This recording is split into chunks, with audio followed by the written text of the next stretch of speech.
बिस्मिल्लाहिर्रहमानिर्रहीम।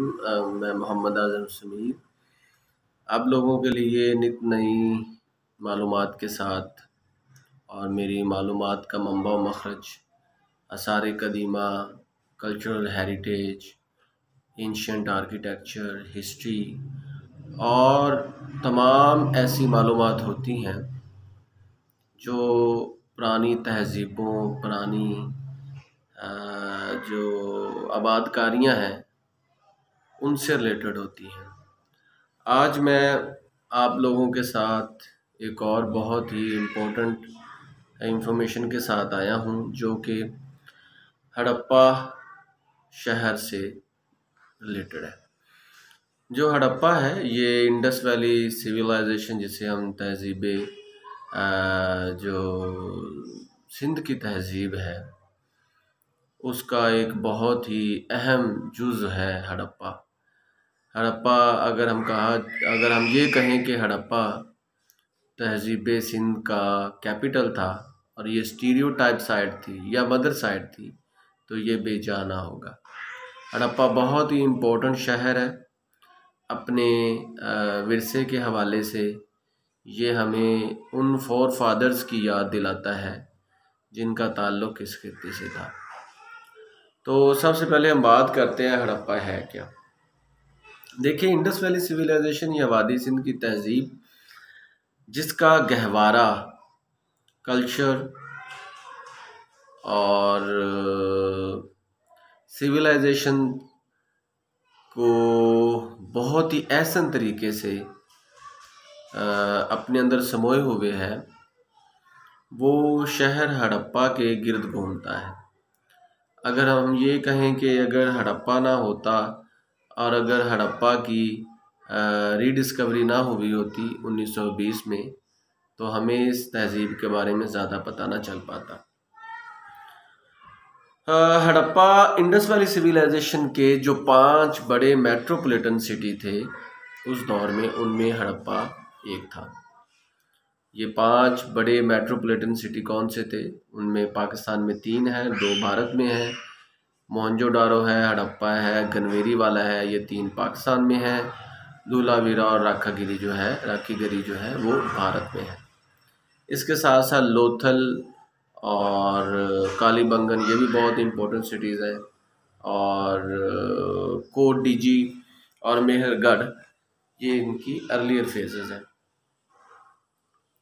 हड़प्पा कहते किसे हैं? हड़प्पा का मतलब क्या है? इसका नोमेनक्लेचर क्या है? इसकी एटिमोलॉजी क्या है? इस सिलसिले में सबसे पहली बात तो ये कि इसको 2 तरह से समझा जाता है। एक तो ये कि ये हरियुप्पा से निकला है जिसका मतलब है कुर्बान गाह, आल्टर। यहाँ पे हो सकता है कुर्बान गाह हो जो कि वैदिक कल्चर से मिलती जुलती थी, तो इसको हरियुप्पा कहते हैं। या हड़प्पा हड़प किया गया शहर यानी कि स्वैलन, तबाहशुदा, टीला। तो लेकिन मौजूदा वहाँ पे जो हड़प्पा शहर है वो इस हड़प्पा साइड से तकरीबन 1 किलोमीटर से कम फासले पर वाक़या है, जो कि 15,000 लोगों की तादाद पे मुश्तमिल एक छोटा सा कस्बा है। तो इस सिलसिले में इसको हड़प्पा कहा जाता है। लेकिन ओरिजिनली अभी इस शहर का नाम कहीं दरियाफ्त नहीं हुआ कि इस शहर का एक्चुअल नेम क्या था, क्योंकि चूँकि इसके 14 वर्ड्स हैं जो डिसाइफर्ड हुए हैं, जो पढ़े गए हैं, उनमें कहीं भी नहीं लिखा हुआ कि ये हड़प्पा है या इसका नाम हड़प्पा था। इसका उस दौर में, उस सिविलाइजेशन की इब्तिदा में इसका नाम कुछ और होगा, लेकिन अब इसको हड़प्पा कहा जाता है। दूसरी बात ये कि ये पाकिस्तान के जो मशहूर शहर साहिवाल है उससे 24 किलोमीटर दूर या जिसे कहते हैं कि 13 से 14 माइल्स अवे, ये वहाँ से उससे दूर वाक़या एक शहर, एक साइट है, पाकिस्तान में मौजूद है। पाकिस्तान में वाक़या ये एक शहर जो इंडस वैली सिविलाइजेशन का मरकज़ था, जो कैपिटल था, अपनी शान व शौकत के साथ अभी भी वहाँ पे मौजूद है। और इसकी दरियाफ्त कैसी हुई जी, जब लाहौर से मुल्तान रेलवे ट्रैक बिछ रहा था तो जो वहाँ पे ट्रैक बिछाने वाले थे उन्होंने यहाँ पे जो इसकी ईंटें थी उनको उस ट्रैक में यूज़ किया। लेकिन बाद में जब उनको पता चला कि ये बहुत बड़ी आर्कियोलॉजिकल साइट है तो इसको फिर प्रिजर्व करने का काम शुरू हुआ। और ये बात 1920 की है। और उसके बाद 1921 में मोहनजोदारो भी दरियाफ्त हुआ या रीडिस्कवर हुआ। तो अब एक और बात करते हैं हड़प्पा की। हड़प्पा की साइट में जब आप जाएं तो आपको कौन कौन से ऐसे फीचर्स हैं जो यहाँ से मिलते हैं, या कौन कौन से ऐसे मोनूमेंट्स हैं जो हड़प्पा साइट के अंदर बने हुए हैं। तो इस सिलसिले में जी, सबसे पहले जब आप एंटर होंगे दरवाजे से तो आपको एक म्यूज़ियम नज़र आएगा। जो म्यूज़ियम है वो यहाँ का साइट म्यूज़ियम है। साइट म्यूज़ियम से मुराद होता है जी जो भी आर्टिफैक्ट्स यहाँ से मिले हैं वो उसी म्यूज़ियम के अंदर रखे गए हैं। उस म्यूज़ियम में इस साइट से हटके कोई दूसरे आर्टिफैक्ट्स या नवादरात नहीं है, वो इसी साइट से रिलेटेड है। उस म्यूज़ियम के अंदर एक मेल और फीमेल का स्केलेटन भी पड़ा हुआ है। इसके अलावा खाने के बर्तन हैं, पुराने नवादरात हैं, वोटिव जो टेराकोटा फिगुरिन्स हैं, बर्तन हैं। उसके अलावा वहाँ पे बीड्स हैं और स्टोन टूल्स हैं। तो ये सारी चीज़ें जो हड़प्पा के अंदर डिस्प्ले की गई है उस हड़प्पा के म्यूज़ियम के अंदर। अब उसके सामने बिल्कुल उसके ऑपोजिट रेजिडेंशियल बिल्डिंग्स हैं जहाँ पे जो क्यूरेटर है, असिस्टेंट क्यूरेटर है या दूसरे लोग इससे रिलेटेड हैं वो वहाँ पे रहते हैं। उसके अलावा वहाँ पे पॉटरी यार्ड है जहाँ पे पॉटरी को बनाया जाता है। उसके अलावा वहाँ पे आपको और भी बिल्डिंग्स मिलेंगी, रेस्ट हाउसेस मिलेंगे, छोटे छोटे बने हुए हैं। इसके साथ साथ वहाँ पे बहुत बड़े बड़े दरख्त हैं जो सैकड़ों साल पुराने हैं और उनकी जड़ों से लगता है कि वो वाकई ही सैकड़ों साल पुराने हैं। उसके साथ आपको कब्रिस्तान मिलेगा जो स्मिट्रिएज कल्चर को रिप्रेजेंट करता है। इसके साथ साथ जब आप साइट के अंदर जाएंगे तो आपको माउंट एफ मिलेगा। उसके अलावा ग्रीनरी मिलेगी। उसके साथ साथ आपको अंडर कवर ड्रेनेज सिस्टम मिलेगा, कुआं मिलेगा और साथ में उसकी आउटर वॉल मिलेगी। जो बाहर जाने वाला जो पानी का रास्ता है वो वहाँ पे मिलेगा। फिर आपको वहाँ पे कुछ कब्रें मिलेंगी और मुग़ल एरा की एक मॉस्क भी मिलेगी जो बाद के इंटरवेंशन है। इसके साथ साथ वहाँ पे आपको नूर शाह वलीउल्लाह का मज़ार भी मिलेगा जिसके बारे में कहा जाता है कि वो 9 गज़ लंबा है। और ये मैंने वहाँ पे ऑब्ज़र्व भी किया है उस साइट में कि वो उसकी कब्र वाकई बहुत ज़्यादा लंबी है। इसके साथ साथ वहाँ पे आपको जो बर्तन बनाने वाले जो जहाँ पे बर्तन बनाए जाते भट्टियाँ थी वो आपको मिलेंगी। इसके साथ साथ वहाँ पे आपको ऐसी साइट्स भी मिलेगी जहाँ पे ऑलरेडी एक्सकवेशन हो चुकी है। जॉन एफ डेल 1986 से लेकर ये 2007 तक और डॉक्टर रफ़ीक मुगल और उसके अलावा दूसरे जो वफ़द आए अमेरिका से जिसमें रिचर्ड मीडो है, डॉक्टर मार्क नायर है, जॉन एफ डेल है और उनके साथ टीम के लोग हैं जिन्होंने वहाँ पे काम किया। उन तमाम के बाकियात जो वहाँ पे उन्होंने काम किया। इसके अलावा वहाँ पे और भी बहुत से जो रहने के जो सेंटर्स हैं, जो रेजिडेंशियल बिल्डिंग है वो बहुत ही ऐसे तरीके से बनाई गई है। ये तो था जी साइट्स के अंदर जो उसके फीचर्स हैं। अब वहाँ से मिलता क्या है या मिला क्या है? तो हड़प्पा साइट्स से जी मिला क्या क्या है? बीड्स मिले हैं, टेराकोटा फिगुरिन्स मिले हैं, परफोरेटेड जार्स मिले हैं, पॉटशर्स मिले हैं, सिरामिक्स पॉटरी, इसके साथ साथ बी हाई पैटर्न जो मैप मिलता है वो ओवरऑल है उस सिटी का। और इसके साथ साथ वहाँ पे आपको नवादरात मिले हैं जो उनको डिस्प्ले किया गया है और सिरामिक्स कई टाइप की मिली हैं। और जी हड़प्पा के अंदर जब आप जाएं तो आपको स्टेचूज मिलते हैं, छोटे छोटे घड़े मिलते हैं। तो ये तमाम चीज़ें जो हैं इस इंडस वैली सिविलाइजेशन की तहजीब को उजागर करती हैं। अब ये जो हड़प्पा शहर था, यहाँ पे एग्रीकल्चर थी, यस डेफिनेटली थी।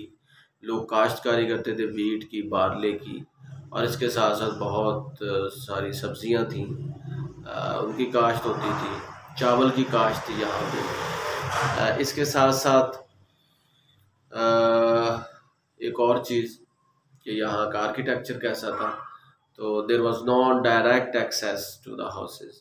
हाउसेज ऐसे बने हुए थे मिट्टी के, मड वॉल्स भी मिली हैं, ब्रिक हाउसेज मिले हैं, छोटे छोटे गलियां मिली हैं, और घर ऐसे बनते थे कि उसमें डायरेक्ट एक्सेस नहीं होती थी, ठीक है, और डबल स्टोरी थे, और उनकी जो किचन का दरवाज़ा जो था वो ईस्टर्न साइड से साइड की तरफ होता था। तो ये सारी चीज़ें जो थी वहाँ पे उनके आर्किटेक्चर को ज़ाहिर करती हैं। इसके साथ साथ वहाँ पे ट्रेड होती थी, तजारत होती थी। तजारत में कपास जो है वो इम्पोर्टेंट चीज़ थी। इसके साथ साथ टेराकोटा फिगोरिन्स और स्ट्रीटाइड बीड्स, इस तरह के हार, नेकलेसेस जो यहाँ से मेसोपोटामिया, दजल और फरात की सिविलाइजेशन के साथ साथ वो उसकी होती थी, तिजारत होती थी। और बहरी बेड़े के भी कुछ ट्रेसेस मिले हैं कि वो इस रास्ते से वो आगे जाते थे। और चूँकि ये दरिया रावी के किनारे पे वाक़या है, अब वो जो जो पुराने रूट्स हैं वो तब्दील हो चुके हैं, लेकिन बेसिकली ये इंडस वैली सिविलाइजेशन का एक बहुत बड़ा मरकज़ था। और ये कहा जाता है कि हड़प्पा और मोहनजोदारो ये उस वक़्त के बहुत बड़े सियासी मरकज़ भी थे, बहुत बड़े शहर थे। और यहाँ पे एक और चीज़ आर्किटेक्चर के हवाले से कि सिटाडल भी है इलाका और डाउनवर्ड भी है। सिटाडल वो इलाका होता है जहाँ पे रॉयल्स या बड़े लोग रहते हैं, बादशाह या पादरी रहते हैं, और जो छोटा इलाका होता है वहाँ पे आम लोग रहते हैं। इसके साथ साथ वहाँ पे ग्रेनरी से पता चलता है the people use to store their foods. इसके साथ साथ प्लेटफॉर्म्स मिले हैं मज़दूरों के काम करने के, और भट्टियाँ मिली हैं जहाँ पे वो बर्तन बनाते थे। इसके साथ साथ जी अगर उनकी आर्ट और फ़न की बात करें, फ़नून लतीफ़ा की बात करें, तो वो पॉटरी और सिरामिक्स को बहुत अच्छे तरीके से बनाते थे। परफरेशंस उनके जार्स में वो करते थे। परफरेशंस होती थी जिसे सम पीपल से ऑफरिंग्स के लिए यूज़ किया जाता था। उसके अलावा सिमेट्री एज कल्चर के बारे में बताएं तो लाइफ आफ्टर डेथ का कॉन्सेप्ट था। मरने के बाद जो लोग होते थे उनके साथ उनकी यूज़ की चीज़ें भी रखी जाती थी। तो ये मैच्योर फेज़ में शहर मिलता है जी अपनी, जो 2600 BC से लेकर 1900 BC तक ये मैच्योर फेज़ है। लेकिन ओवरऑल देखा जाए तो ये ब्रॉन्ज एज है जो 3300 BC से लेकर 3000 BC तक की ये सिविलाइजेशन थी, और उससे रिलेटेड तमाम चीज़ें भी वहाँ पे मौजूद हैं। ब्रॉन्ज आर्टिफैक्ट्स भी वहाँ से मिलते हैं। तो अगर हम इसके एरास की बात करें हड़प्पा की, तो 3300 से लेकर 3000 BC, फिर 3000 से लेकर 2800 BC, फिर 2800 से लेकर 2500 BC, और 2500 से लेकर 1900 BC तक जो इसका मैच्योर फेज़ है। उसके बाद उसके 1900 से लेकर 1500 तक BC तक इसका लेटर पीरियड है। तो ये तो थे इसके कुछ फेजेस। इसके साथ ट्रेड का भी मैंने बता दिया, एग्रीकल्चर का बता दिया, इसकी सिविलाइजेशन, इसका जो ग्रैंडर्स थी वो बता दी। और ये साइट जो है 150 हेक्टर्स पर मुश्तमिल साइट है, जो कि 370 एकड़ के पास करीब मिलती है इसका जो रकबा है। और ये शहर जो है स्टीरियोटाइप साइट है, जो इंडस वैली सिविलाइजेशन की मदर टाइप साइट है, यानी कि इसी से इंडस वैली सिविलाइजेशन स्प्रिंगल्ड हुई।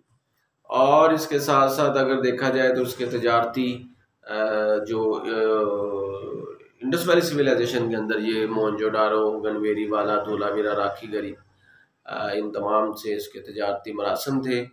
और यहाँ के लोग, और एक और बात बड़ी इम्पोर्टेंट है कि ये सिविलाइजेशन तबाह कैसे हुई, ये हड़प्पा तबाह कैसे हुआ, तो इस बारे में 2-3 मफरूज़े हैं। कुछ कहते हैं कि मानसून की बारिशें रुक गई हैं जिसकी वजह से ये डिस्ट्रॉय हो गई। कुछ कहते हैं कि आर्यंस यहाँ पे आके अटैक किया, कुछ कहते हैं कि बहुत ज़्यादा बारिशों की वजह से ये तबाह हो गई। उसके अलावा दरियाओं ने अपने रूट्स तब्दील किए। So these are some suppositions. और ये भी कहा जाता है कि ये ऑलमोस्ट 25,000 नफूस पर मबनी एक शहर था, जहाँ जहाँ की आबादी इतनी होगी। तो फाइनली ये कि हड़प्पा बहुत ही खूबसूरत साइट है, इसको देखना चाहिए। इसमें आपको अपने माजी से लेकर आज तक का जो हाल है वो मिलेगा। वहाँ पे बहुत से ऐसे पोशीदा कसीदे हैं, पोशीदा वाक़यात हैं, जिनको जब आप जाएंगे और वहाँ पे ऑब्ज़र्व करेंगे तो आपको अच्छा लगेगा। मैं उम्मीद करता हूँ कि आपको ये थोड़ी सी जो इन्फॉर्मेशन थी हड़प्पा से रिलेटेड, अभी इस पे बहुत सी बातें हैं जो कहने वाली हैं, आर्कियोलॉजी से रिलेटेड, एंथ्रोपोलॉजी से रिलेटेड। तो लेकिन ये एक बेसिक इन्फॉर्मेशन थी जो आप लोगों के साथ शेयर करनी थी। ऐसी बहुत सी मालूमात के साथ मैं आपके सामने दोबारा हाज़िर हूँगा। Thank you so much.